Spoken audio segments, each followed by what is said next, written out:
여러분, 성경을 읽을 때, 성경을 볼 때에 사람이 많이 등장합니다. 그리고 우리가 존경하고 본받아야 될 사람들을 많이 보여주십니다. 그렇지 않은 경우도 안 좋은 본으로도 본을 보여주십니다만은, 바실레 같은 경우는 굉장히 이게 살펴볼수록 와, 이런 은혜를 나에게도 주시면 좋겠다라고 생각이 들 사람입니다. 근데 여러분, 성경을 쭉 읽고 설교를 들으시거나 할 때에 그 사람에 대해서도 은혜를 받는데, 조금만 더 믿음의 눈을 딱 뜨셔서 이 사람 뒤에서 일하시는 하나님을 딱 기억하시면 그 사람도 보이고 그 사람을 통해 은혜를 주시는 하나님이 우리 마음에 딱 이렇게 들어오게 됩니다. 그리고 그 하나님을 생각하시면 그 하나님은 지금도 우리의 하나님, 나의 하나님이시기 때문에 내가 직장에서, 사회에서, 이 세상에서 믿음 생활할 때에 하나님께서는 다윗에게만 이런 은혜를 주신 것이 아니라 믿음으로 살아가기 원하는 나에게도 이런 은혜를 항상 주시는 하나님이다. 그 살아있는 믿음을 우리에게 주십니다. 말씀을 들을 때에 바실레도 주목하지만 다윗과 바실레 뒤에서 일하시는 하나님께서 어떻게 사람을 통해 은혜를 주시는지 살펴보도록 하겠습니다. 다윗의 일생에 어떤 때가 제일 힘들었습니까? 그 중에 잊지 못할 기억 중에 한 가지가 지금 압살롬의 반란 사건입니다. 여러분, 다윗의 시편을 보시면 탄식하면서 기도할 때가 있습니다. 하나님, 저는 왜 이렇게 원수가 많습니까? 저의 인생에 저를 치려고 하는 사람, 저를 죽이려고 하는 사람, 저를 대적하고 모함하는 사람, 하나님, 너무너무 원수가 많습니다. 저에게 원수가 왜 이렇게 많습니까? 그러면서 제일 크게 탄식했던 것이 뭔고 하면, 하나님, 제 아들조차도 저를 죽이려고 합니다. 여러분, 이게 전쟁에 나가서 적군과 싸우다가 부상을 입거나 죽으면 그래도 상처가 있지만 열심히 싸우고 있는데 아군이, 같은 편인 사람이 등 뒤에서 같이 싸워야 될 사람이 오히려 자기를 죽이려고 할 때에 그것은 굉장한 낙담이 될 것입니다. 분노하기보다는 아예 싸울 의지가 없어지는, 하나님, 원수가 왜 이렇게 많습니까? 근데 하나님, 저의 아들조차도, 내 몸에서 태어난 내 아들조차도 나를 죽이려고 지금 합니다. 하나님, 저를 불쌍히 여겨주십시오. 다윗의 인생 가운데 정말로 어렵고 힘든 일들이 많았습니다마는 진짜로 어렵고 힘들었을 때 60이 가까운 나이에 자기 몸에서 난 자기가 그렇게 사랑하던 아들이 아버지를 죽이기 위해서 일어났을 때에, 그때에 다윗의 고통은 정말로 컸을 것입니다. 그런데 누가 등장하는가 하면 바실레라는 사람이 등장합니다.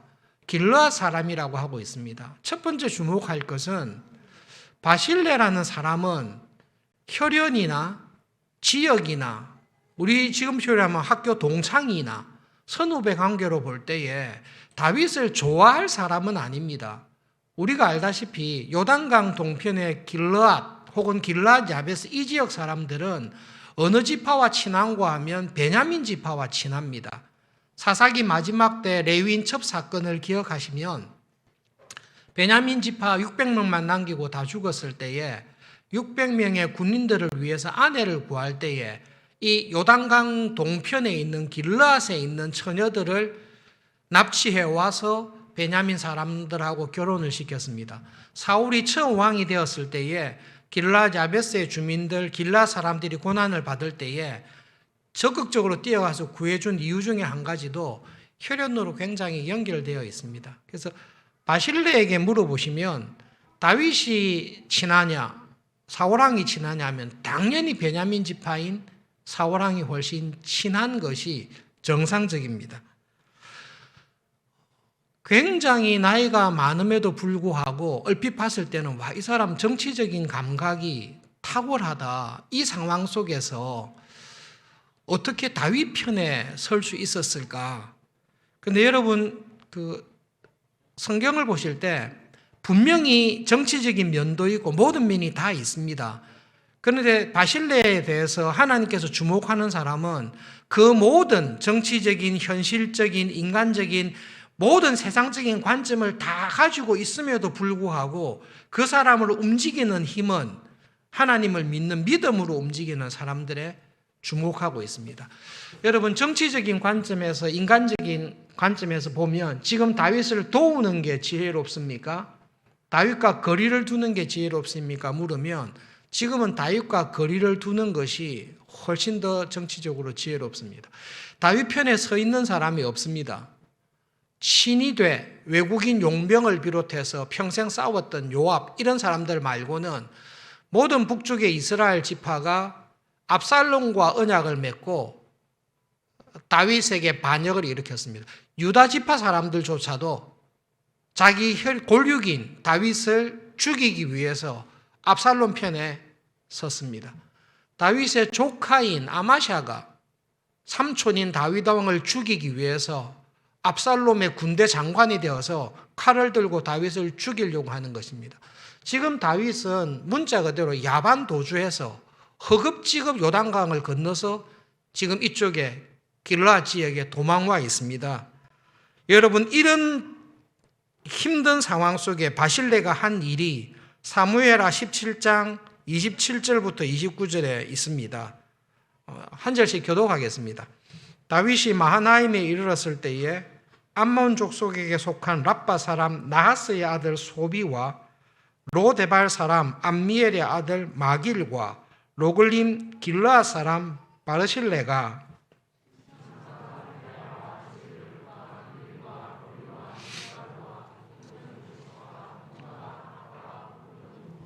함께 읽겠습니다.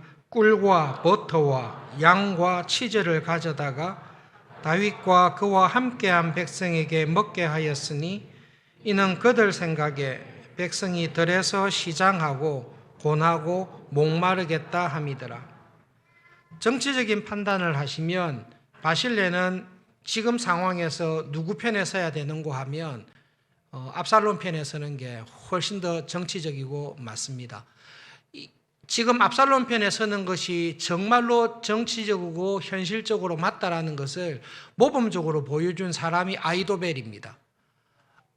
아히도벨처럼 탁월한 세상 감각이, 현실 감각이, 정치적 감각이 뛰어난 사람은 이 순간에 다윗을 헌식자처럼 버리고 압살롬에게 딱 붙었습니다. 그리고 다윗을 죽이기 위로 작정한 사람이 아히도벨입니다. 바실레가 아히도벨과 같이 현실적인, 세상적인, 정치적인 안목이 있다면 당연히 지금은 압살롬 편에 딱 서야 됩니다.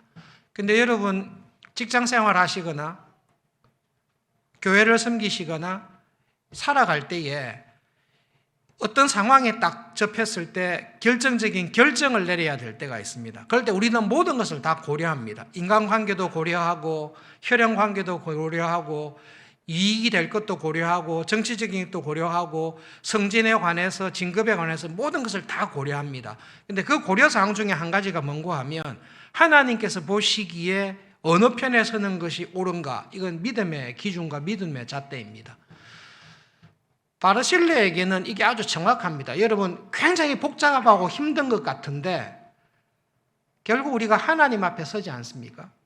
하나님 앞에 섰을 때에 이 결정을 어떻게 해야 될 때에 하나님께서 인정하시는 왕이 누군가, 이걸 물어보십시오. 하나님께서 이스라엘을 위해 세운 왕은 누구인가?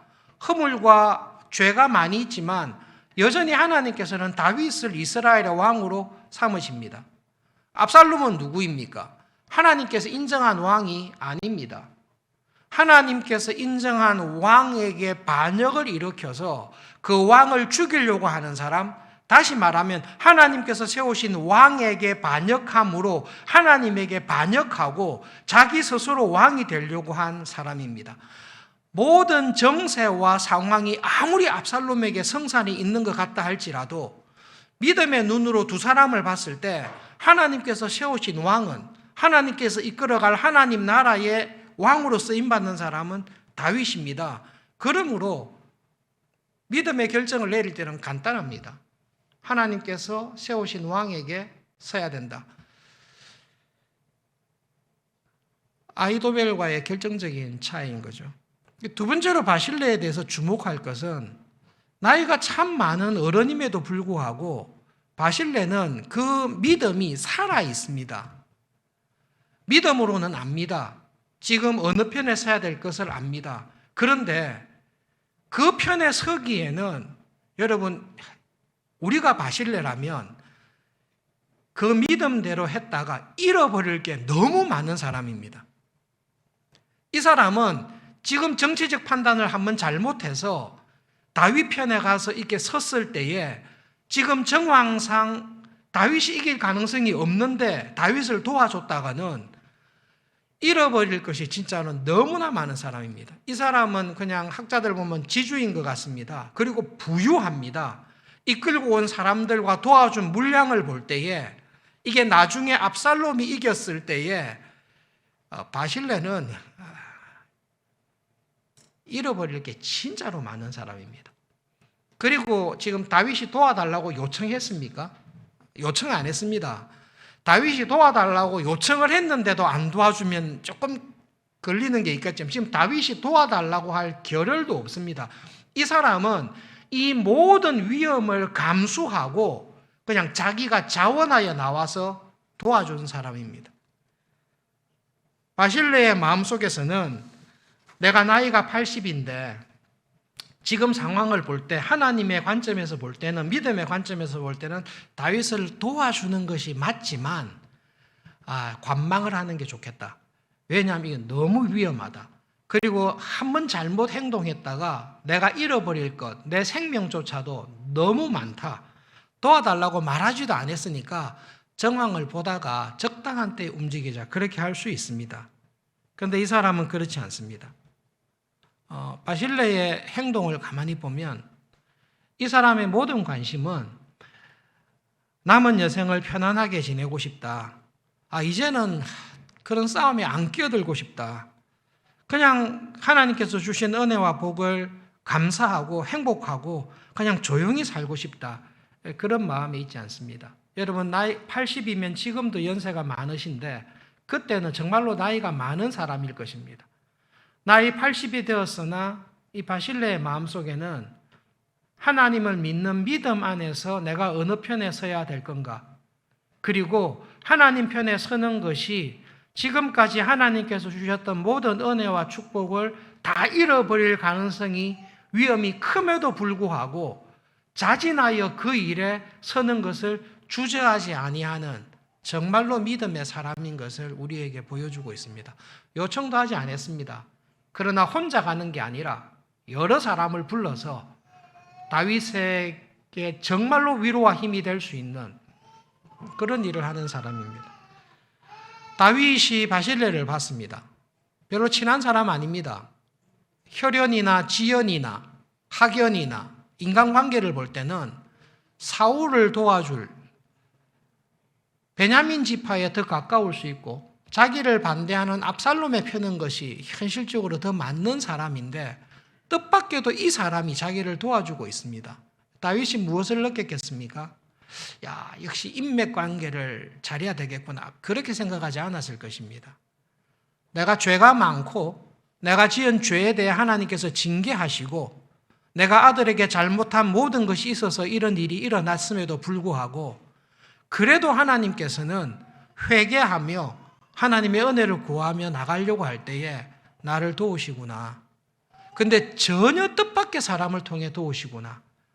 정말로 나를 도와줄 거라고 생각했던 사람, 아들조차도 나를 죽이려고 하는 이 마당에 인간적으로 볼 때는 나를 도와줄 것 같지 않은 사람인데 그 사람이 이럴 것이 그렇게 많음에도 불구하고 모든 것을 다 내어놓고 자기를 도와주는 것을 볼 때에 다윗이 깨달았던 것은 하나님은 정말로 놀라우신 분입니다. 우리가 부족하고 연약하지만 믿음으로 살려고 애를 쓰고 내가 큰 죄를 지었을 때 하나님의 은혜를 구하고 용서를 구하고 하나님의 도우심을 구할 때에 하나님께서는 나의 머리와 나의 계산을 뛰어넘는 하나님의 도우심을 주시는 사람이라는 것을 다윗은 경험하고 은혜를 체험했을 것입니다. 짧게 나와 있지만 여러분 성경을 보시면 다윗과 같은 사람은 성경의 많은 부분을 차지하고 모든 교인들이 아는 것 같지만 여러분 하나님의 말씀을 계속 읽고 묵상하고 철이 들다 보면 다윗보다 하나님 마음에 합한 정말로 하나님 나라의 일꾼들이 숨어 있구나. 정말로 숨어 있구나. 그런 사람들을 통해 하나님의 나라를 이루어 가시구나. 나도 그런 사람으로 쓰임 받고 싶구나. 이런 열심과 열망을 하나님께서 우리에게 항상 주십니다. 말씀을 전할 때 하나님께서 주시는, 설교자에게 주시는 특별한 은혜가 있다고 생각하는데요. 이 말씀을 준비하는 가운데 최근에 제가 자랐던 교회의 한 권사님에 관한 말씀을 듣게 되었습니다. 93세의 나이에 최근에 소천하셨습니다. 지금으로 치면 바실레와 비슷한 나이겠죠. 근데 지금 80세 이상 되신 어르신들, 특별히 권사님들께서는 이 권사님 이야기할 때 상황을 쉽게 이해하실 것입니다. 20, 30대, 30, 40대는 이 상황을 잘 이해하실지 모르실 수 있지만 나이 드신 분들은 이 권사님의 상황을 아실 겁니다. 젊은 나이에 결혼을 하셨습니다. 그런데 아이를 낳지 못해서 이혼을 당했습니다. 그때는 그런 일이 쉽지 않게, 어렵지 않게 있었습니다. 아이를 못 낳는다는 이유로 그냥 이혼을 당하셨습니다.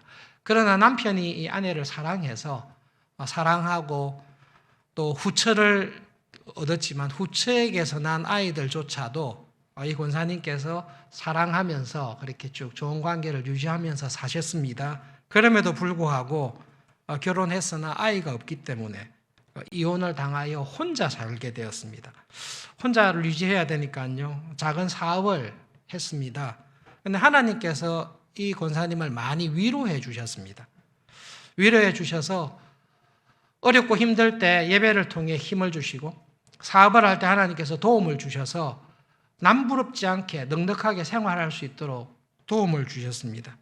이 권사님을 쭉 아는 교인들이 이야기를 했습니다. 하나님께서 주신 은혜에 감사해서 하다 보니까 교회에 봉사를 많이 하게 됩니다. 그 당시 대표적으로 식당 봉사니까요. 전도회에서 식당 봉사를 열심히 했습니다. 하나님께서 은혜를 주실 때마다 감사함으로 교회를 위해서, 선교사님들을 위해서 헌금도 하시고 교회를 교육관이나 교회를 신축하게 될 때에, 정축하게 될 때에 건축 헌금을 쭉 꾸준히 하셨습니다. 최근에 소천하시면서 이 권사님께서 교회에 부탁을 했습니다. 하나님께서 주신 은혜가 많습니다. 제가 받은 위로와 복이 많습니다. 저는 자녀가 없습니다. 제가 살고 있는 집을 교회에 드리고 싶습니다. 선교사님들이 한국에 올 때에 계실 곳이 없기 때문에 제가 사는 집이 마침 교회 근처에 있으니까 그 집을 교회가 받아주시고 선교사님들을 위한 사택으로 써주십시오. 그리고 부탁을 한 거죠. 저는 방 한 칸만 있으면 되니까 교회가 교회 근처에 그냥 방 한 칸짜리 전세만 구해주십시오. 제가 살아있는 동안에는 그곳에서 살겠습니다. 제가 죽으면 교회가 그거를 다르게 쓰시면 되니까 전세를 부탁합니다. 그렇게 사시다가 소천하셨습니다. 그리고 최근에 권사님께서 가까운 교인에게 이 교회에서 신앙생활하면서 하나님께 받았던 위로와 은혜가 참 크기 때문에 내가 죽고 나면 점심 대접을 교인들에게 꼭 하고 싶다. 그래서 정말로 감사하는 마음으로 점심 대접을 좀 거하게 하면 좋겠다.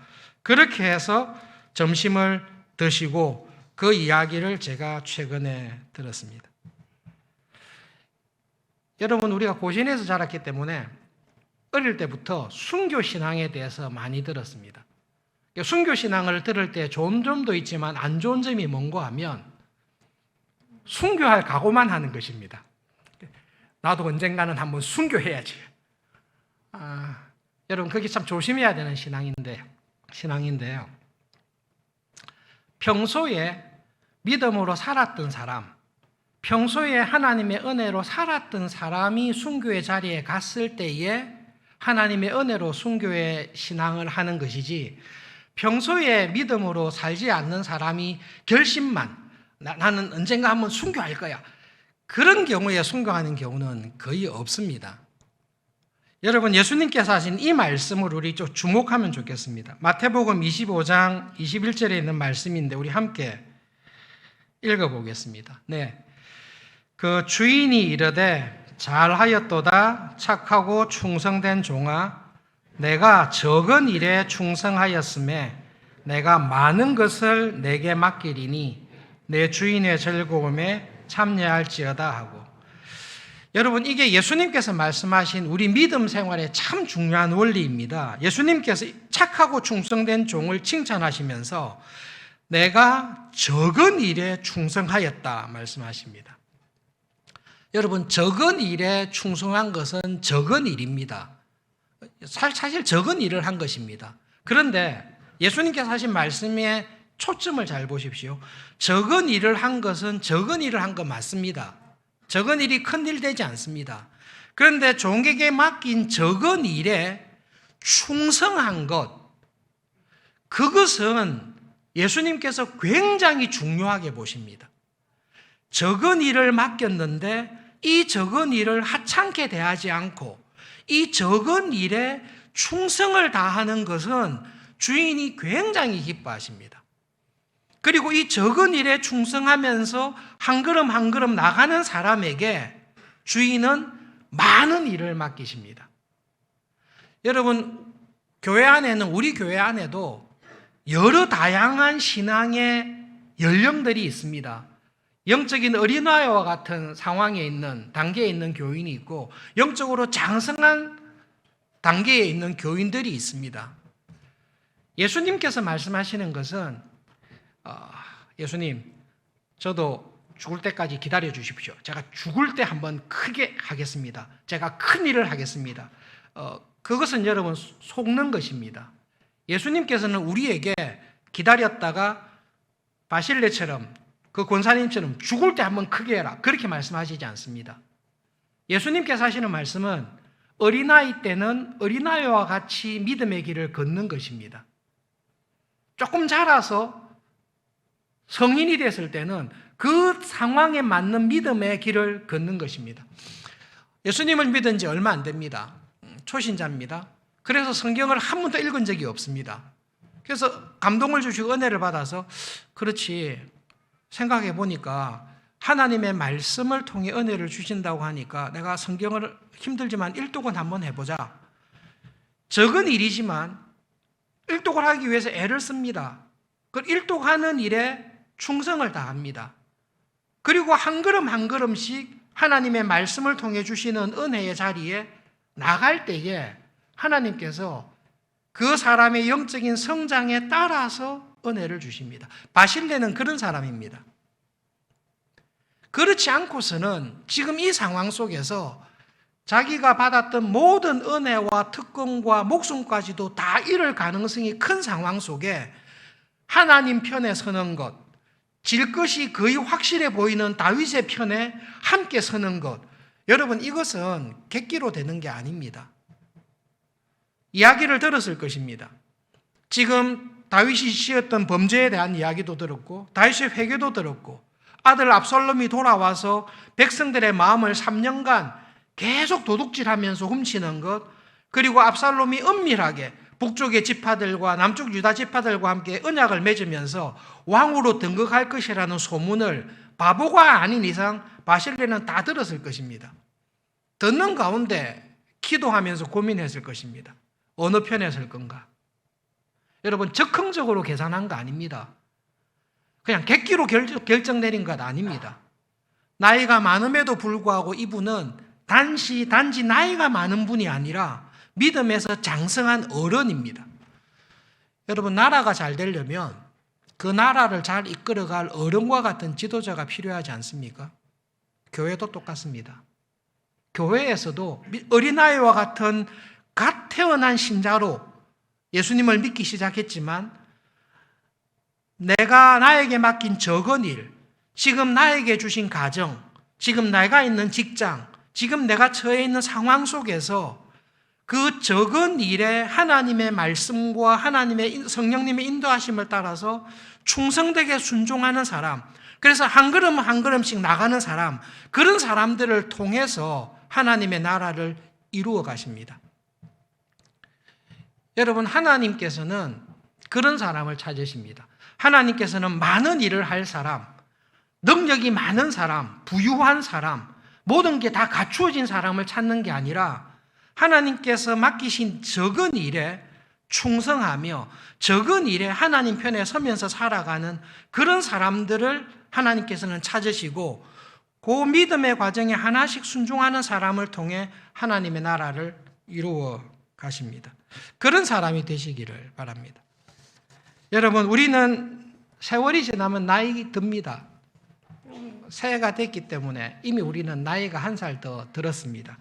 그러나 여러분, 하나님 은혜 안에서 믿음으로 장성한 사람은 그냥 시간이 지난다고는 되지 않는다는 것을 우리 다 압니다. 그것은 그냥 시간만 간다고 되지는 않습니다. 내가 할 수 있는 적은 일에, 그 일에 은혜를 구하며 순종해 나갈 때에 하나님께서 그 사람을 쓰십니다. 그렇게 작은 일에서부터 하나님의 뜻을 깨닫고 순종하며 살아가는 사람을 직분자로 부르셔서 모든 것을 잃어버릴 것 같은 결정적인 순간에서도 하나님 편에 딱 설 줄 아는, 하나님 편에 서는 것이 습관이 되어 있는, 그래서 하나님께서 쓰시는 사람으로 그런 교회의 영적인 지도자들, 직분자들을 통해서 서울중앙교회를 이끌어 오셨고 그런 사람들을 통해서 하나님의 뜻을 이루어가는 교회로 만들어 주실 것입니다. 여러분 한 분 한 분이 그런 사람이 되시기를 정말로 기도합니다. 그래서 성령님께 기도해 보십시오. 하나님, 제가 지금 어떤 상황에 있습니까? 지금 제가 해야 될 적은 일이 무엇입니까? 이 적은 일에 충성하기 위해서 하나님 저에게 무엇을 원하십니까? 저를 어떻게 쓰기를 원하십니까? 겸손하게 기도하며 은혜를 구할 때에 성령님께서는 우리 각 사람에게 나에게 맞는 교훈과 은혜를 주실 걸로 믿습니다. 여러분, 고린도전서에 있는 말씀을 마지막으로 꼭 기억하십시오. 내가 어렸을 때에는 말하는 것이, 깨닫는 것이, 생각하는 것이 어린아이와 같았습니다. 그러나 장성한 사람이 되어서는 어린아이의 일을 버렸습니다. 사랑 안에서 참된 것을 하여 범사에 그에게까지 자라십시오. 그는 머리니 예수님입니다. 우리는 처음 예수님을 믿고 시작할 때 다 갓난 아이들처럼 다시 태어나서 시작합니다. 순전하고 신령한 저진 하나님의 말씀을 사모하십시오.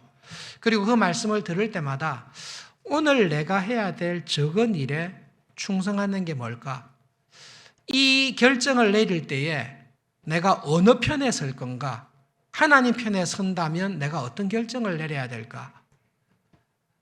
그것을 경험하시고 하나님의 은혜를 체험하시게 될 때에 어느 순간 나도 모르는 사이에 하나님께서는 우리를 바실레와 같은 그런 은혜의 자리에, 그 권사님과 같은 은혜의 자리에 우리를 분명히 인도하시고 복을 주실 것입니다. 자기를 자랑하지 않습니다. 그 권사님을 잘 아는 분들, 권사님 그렇게 했을 때 권사님답다. 평생 쫓겨나서 살아가는 동안에 하나님께 받았던 위로와 은혜를 생각할 때에 저분이 항상 그랬지. 그의 뒷모습이 참 아름답구나. 하나님께서 보시기에 그런 아름다운 모습으로 주님 앞에 서시는 우리 모두가 되시기를 진심으로 바랍니다. 말씀을 기억하며 기도하겠습니다.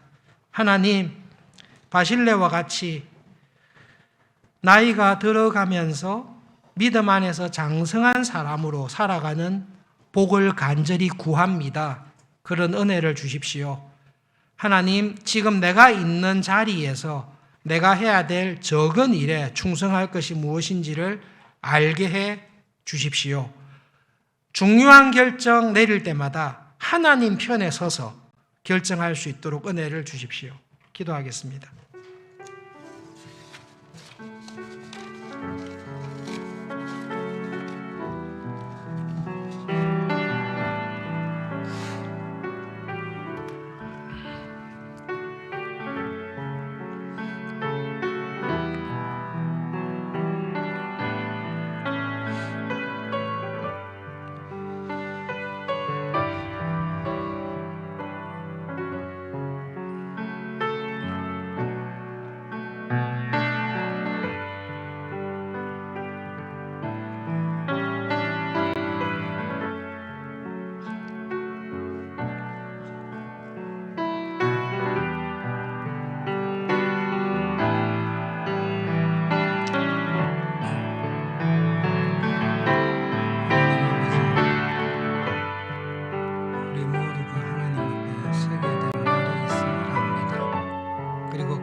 하나님, 매 주일마다 하나님 앞에 나와서 예배드리는 예배의 은혜를 주셔서 감사합니다.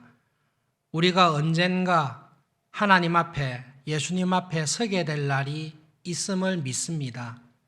한 해 한 해 그날이 가까워 오는 것을 새해를 맞이할 때마다, 설 명절을 맞이할 때마다 기억하며 기도합니다. 하나님, 항상 하나님 편에 서서 믿음의 기준으로 판단하고 하나님 편에 서서 살아가는 은혜를 더해 주시기를 간절히 기도합니다. 특별히 하나님, 내가 하나님을 위해서 한 일보다 하나님께서 나에게 주신 은혜와 사랑이 언제나 많도록, 언제나 그 은혜가 넘칩니다. 더 많습니다. 고백하며 살아가는 은혜의 자리에 저희들을 항상 있게 해 주시옵소서.